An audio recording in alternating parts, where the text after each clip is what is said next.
right, so what used to be a supposedly Western phenomena, lifestyle diseases are very much a reality in India. 136 million Indians are vulnerable to diabetes, while 101 million are living with it. 254 million Indians fall in the obese category, with more than a quarter of them below 18 years of age. Now, over 300 million Indians are said to have hypertension as well. Now, these lifestyle diseases that are plaguing India have a lot to do with the choices we make. The food we eat, the amount we exercise, routines we have, and the lives we lead. Now, sustained effort and basic intervention on our part can save India from the ticking bomb that diabetes and lifestyle diseases are. So that is what this panel is all about, lifestyle diseases and the way forward. Joining me on the panel, Dr. Rajesh Sinha, Professor of Ophthalmology at AIIMS. Dr. Yashdeep Gupta, Additional Professor Endocrinology at AIIMS, is also with us. Ms. Ishi Khosla, a nutritionist and Director Whole Foods, is on the panel as well. Also, Dr. Ambrish Mittal, Chairman of Endocrinology and Diabetes at Max Healthcare, is joining us on the panel. And Dr. Anita Ganguly, somebody who's worked very closely with Ayush and homeopathy, is also with us. Thanks very much, all of you, for joining us on this very important discussion, something that concerns all of us sitting here in this room. Let me go straight across to you, Dr. Ambrish Mittal, and let's address the D word, as it were, because that is what addressing epidemics is all about, trying to sort of unpack. So why is diabetes such a dreaded disease? If you could answer that as we go along. Thank you for having me here. We all know of diabetes as high blood sugar, and it's in common parlance called sugar, or the disease of sugar. But blood sugar is just one aspect of diabetes. When we get diabetes, it comes with a lot of partners. It comes with blood pressure, it comes with cholesterol, it comes with obesity, it comes with a fatty liver. So for us, blood sugar is just a marker of your metabolic health. It's not per se, it's not just blood sugar. Now, why are we concerned about it? Because when we leave diabetes untreated, unchecked, untested, ultimately it impacts our organs. What organs? We are talking of chronic long-term diabetes impacting our kidney, leading cause of kidney failure, leading cause, unfortunately, of blindness, as my friend will explain more, leading cause of even peripheral vascular disease, what we call, leading to gangrene, etc., ghastly stuff, but it's the truth. Leading association with fatty liver.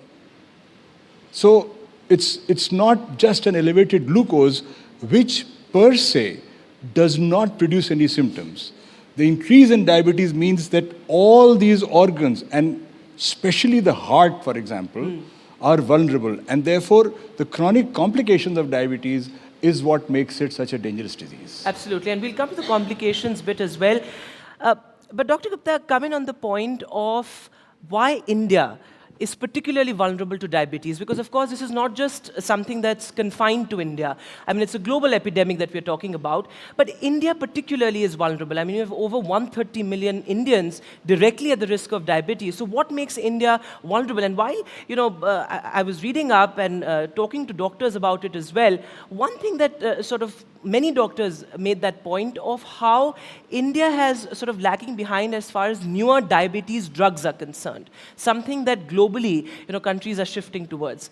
But, break it down for us. Why India, and why is it particularly vulnerable to diabetes? So, the first is a genetic predisposition. Like we have a particular sort of pathophysiological defects, what we say that like beta cell secretion defects or insulin resistance, which are predominantly in the Asian Indians, or the fat distribution in the body, which predisposes an Asian phenotype or Indian to the diabetes. That is one aspect.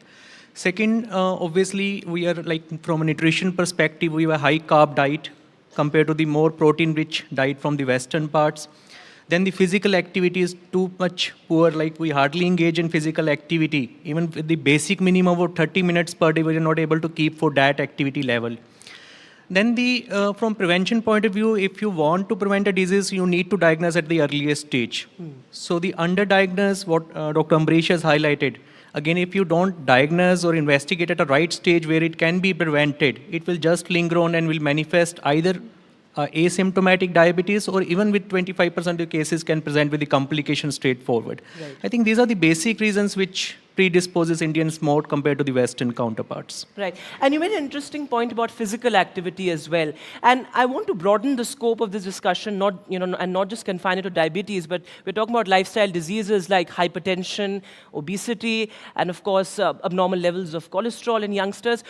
If I can get you, Dr. Khosla, on this point of fitness. Because, if you look at recent reports, you have youngsters vulnerable to heart attacks, vulnerable to diabetes. I mean, it's an alarming number, the proportion of youngsters in that 130 million who are at immediate risk of diabetes. So do you think this whole concept of fitness, is it completely misconstrued when it comes to youngsters? Well, first of all, thank you for having me. And actually, we are genuinely in a state of confusion and unable to manage our health, whether it's youngsters or whether it's the adults. Absolutely. Despite, I would call it an infodemic.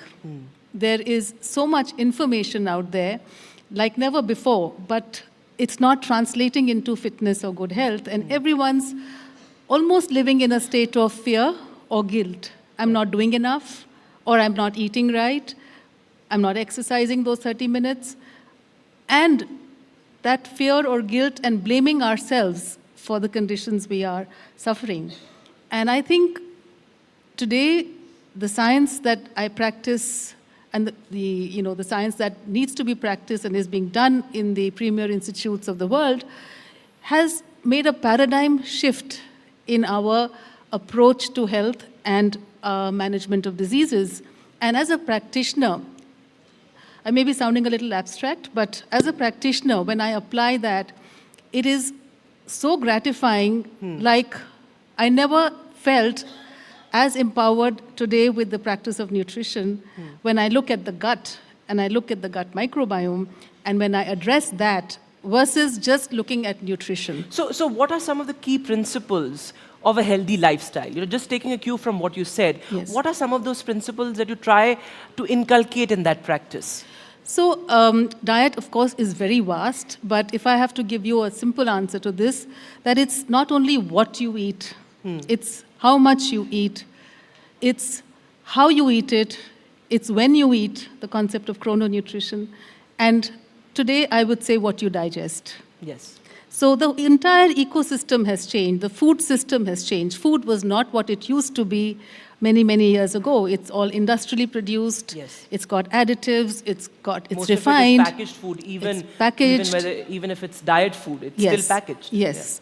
So we keep blaming ourselves, but we don't even realize how much we have changed and how we have departed from our traditional food culture to what we're eating today.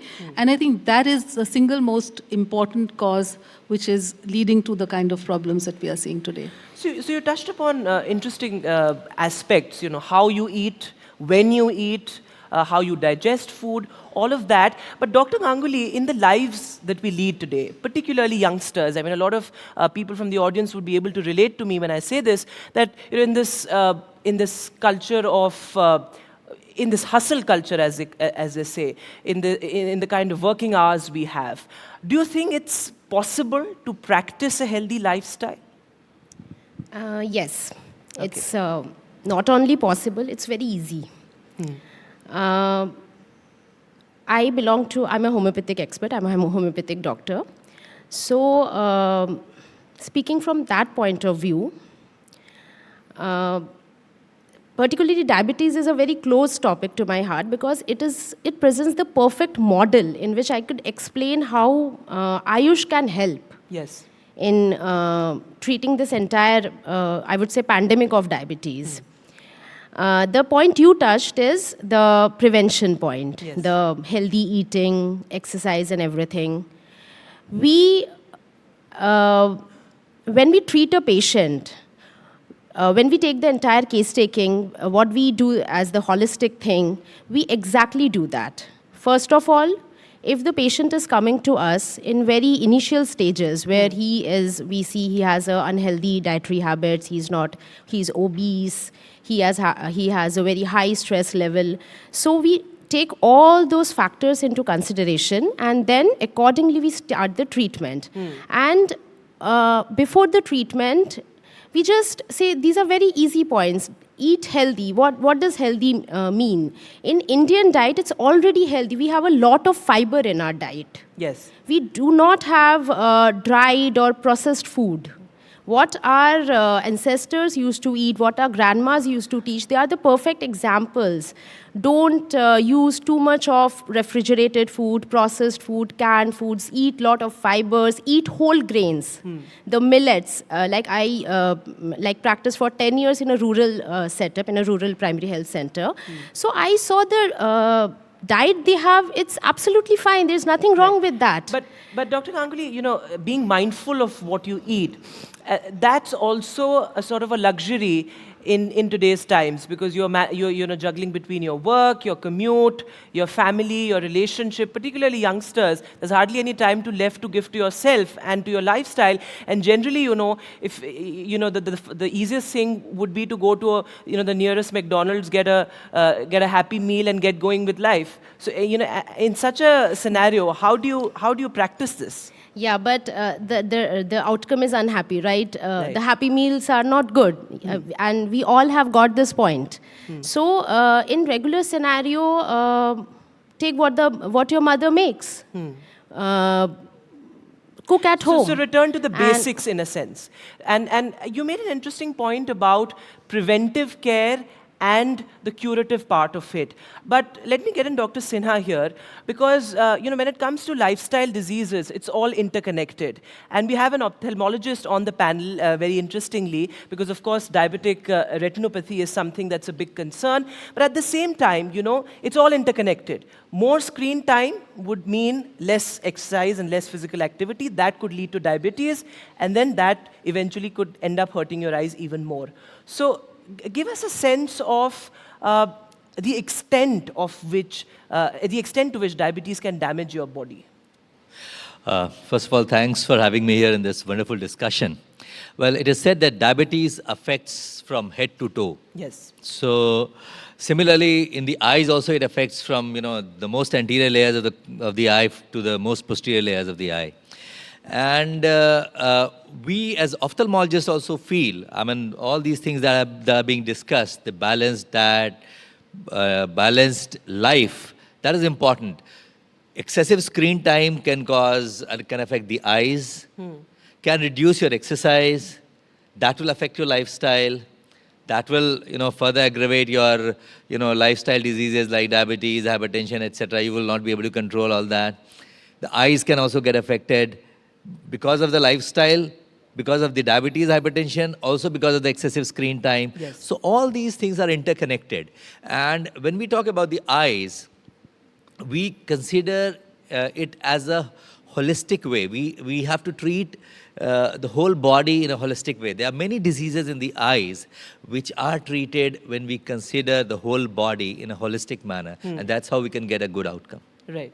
Absolutely. And Dr. Mittal, one thing when it comes to lifestyle diseases, one thing that is key is monitoring. That is, a very critical aspect, apart from prevention and cure. Everybody needs to monitor their lifestyle patterns, because we're all at risk at some point. So how do we monitor, such unhealthy patterns, so to speak? We all have, Apple Watches, and there's a lot of digital sort of intervention there as well. But when it comes to monitoring, what would be your advice? So I'll say a few lines before I answer that question. I think we are getting, sorry, but I'm not carried away by traditions so much as everyone else is. Yeah. I don't think that our grandparents ate healthier than we do. I don't know what is our tradition, 10,000 years, 5,000 years, 1,000 years, 100 years, 50 years, okay? Our lifespan has increased. Yes. Our traditional diets had some very good things, that they were natural, homemade, etc. But they did have a lot of carbohydrate. They did not often, not always, we can't generalize, did not often have enough protein. So why are Indians lagging behind in physical activities and sports worldwide? So the fact is that that's not because of the economic boom that is happening now. That's different. That's another problem. But the fact is that we traditionally feel that whatever was happening was right. When I was a child, everything was measured in terms of roti and chawal. Whereas I don't think half my plate was ever veggies, what we advise now. So we need to look at modern concepts, take from tradition whatever is relevant and important, Yes. and modify it based on what is the state of the science today. Right. I think that is very important. You know, tradition, is samosa traditional? Is kachori traditional? Is puri traditional? I mean, excuse me, if you see the lines at McDonald's, you were saying, see the lines at other Indian fast food outlets, and they are much longer. So let's get over this, that the West did this to us. It's a part of economic development. Okay. We have to be careful. We, as a society, as a country, as people, as individuals, we have to be careful about our choices. And the right choices also have to be available to us. Dr. Ganguly, come in on this point, because what Dr. Mittal is saying is also interesting, that there can be no one formula. While we need to return to traditional practices like yoga, I mean, now, of course, yoga is being practiced on a world stage, but we also have to keep in mind that we need to keep up with the times as well. So there has to be a sort of a healthy combination there. Yes, definitely. I wanted to come to that point too. Yoga is not just an exercise of the body. They say that it's an exercise of the mind as well. It teaches you how to de-stress yourself, how to calm down at least for 30 minutes in a day, and then again carry on with your daily activities. So yoga will definitely, yoga is, they say that yoga obviously is an Indian gift to the world. And incorporating yoga is not that easy. In fact, in a week, even if you are able to do one day yoga, I think that will be sufficient. It's just not possible for such busy lives that we lead. But just 15 minutes of walk, once in a week, if you do yoga, just for 30 minutes, I think that would be sufficient. Right. And for the traditional diet pattern, what I meant was not the carbohydrate content, but eliminating the processing from it, eliminating the preservatives from it, taking more of, like, now we have again come back to the millet age, and before that there were lots of millets that was being consumed, and that, now again we are finding it very healthy. Right. And while we're on the subject of food, Dr. Khosla, I cannot not talk about food fads. And this is a rather contentious subject as well, because those who follow it really follow it. But what do you have to say about it? Because they're sort of the fastest ways of becoming healthy. You know, you do away with you do away with grains, for example. You have an extremely protein-heavy diet, for example. But what do you have to say about food fads generally? Well, they just reflect a state of helplessness among us. While we are all, like I said, literate about food, the point she made was that, how do you get yourself to eating healthy? How do you motivate yourself? How do you... So I'm just going to get that to answer that question. Basically, if we look at our gut microbiome, if it is in balance, we can literally junk-proof ourselves. We don't need to be, very... virtuous to be able to say that hum nahi khayenge, or wrestle with your willpower, or any of those things. Right. And that I see in clinical practice, and in a very short span of time. And the science behind it is very clear to us, because the neurotransmitters that we are talking about, the hormones which are involved with hunger and mood, because food is not only about nutrition, it's about happiness. All of those hormones and neurotransmitters, 80 to 90% are secreted in the gut. Right. And if we are eating food which is disrupting that, we are not going to be managing our appetites, our volume of food, cravings, etc., etc. Which is why So abdominal that is- obesity is the most common when it comes to India. Absolutely, Right. because the hormones go out of whack, and then there's a whole science around why even today, even if you're not fat or obese, you still are carrying liver fat, you're getting diabetic, Right. and all of those conditions. Right. And the beauty is that when you intervene at the gut level, पहले कहते थे, to answer Dr. Mittal's question, what is tradition? Let's go back to Hippocrates. Hippocrates 2500 years ago said all diseases begin in the gut. Absolutely. So that's where it all seems to be happening. Right. And a couple of other aspects that I wanted to touch upon, that while many would say that this is an urban phenomenon, earlier it was said it's a Western phenomena, lifestyle diseases, now it's an urban phenomena. But if you look at, pre-diabetes, there's not much of a rural-urban divide. And I'd like to get Dr. Gupta in on this, that the number of people who are actually waiting to get converted into being diabetic is actually alarming in rural areas. So there's not much of that rural-urban divide. What has been your experience in terms of a patient profiles? I think it's obviously true. Like initially, there was an understanding that if you're living in a rural area, the prevalence of diseases is quite low. But the recent nationwide data doesn't reflect that. The reason is that there is also a little overlap between the urban and rural. Like as you see that it's not clearly urban-rural, like semi-urban, semi-rural, some sort of stuff.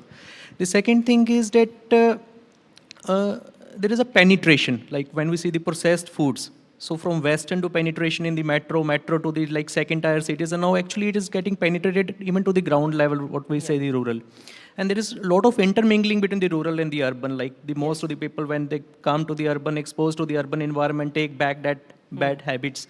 And similarly, the dwindling, like more of a machinery sort of work. Like initially you have to cycle, walk for long distances in the rural.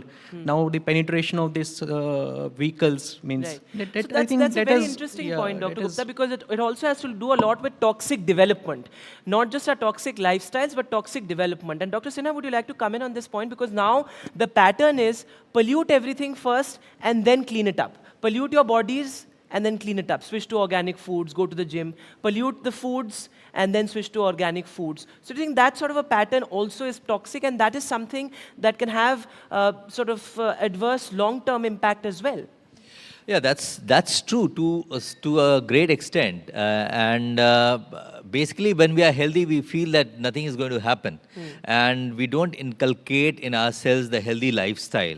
Although with time things are changing, and a lot of, over the last, I think, 5-7 years, you must have seen that so many gyms and so many, workout areas have developed, and people have started doing that. A lot of awareness about the millets, about the better food and healthy food has come up. So these things are coming up. And I guess maybe it's just a transition of society from that stage that, make your things very toxic and then improve it. And from that, it is now gradually moving towards a healthier society, I guess. Sustainability, as it were, is a buzzword these days. And when we're on the subject of sustainability, Dr. Ganguly, one thing that makes sort of lifestyle diseases different from other diseases is that it's a continuous, it requires sustained effort. And while many of us would start off with a healthy lifestyle, it's difficult to sustain it. So what would be your recommendation be as far as that is concerned? How to be at it as we go along? Catch them young, teach them young, start from the family itself. The habits which we will impart to our kids, we will inculcate the dietary habits, what they will learn from us, the families, our parents.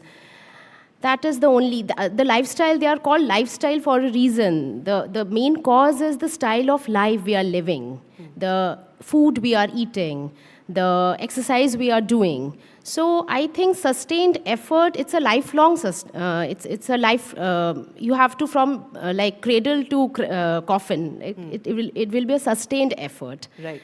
And prevention is the main, I would say the main approach for any lifestyle disorder. Treating the complication is just the end result, and it will only increase the financial burden, both the family and the country, to the... and as the WHO has also said, this is a century of preventive healthcare. But before we wrap, I'd like to do a quick rapid fire, if you like, just to get some FAQs answered. And let me begin with you, Dr. Sinha. Very quickly, while it can vary from person to person, what is a normal and abnormal blood sugar level? Don't give me the number, but just generally, what can be said to be normal and what is not normal? Well, as far as I would say in terms of HbA1c, we consider it as normal and abnormal because a single blood sugar can be high or low at one point of time. So a sustained normal blood sugar should be maintained. So something less than 6 is always considered as good. And somebody who is a diabetic, his HbA1c should be less than between 6.5 to 7. That is acceptable.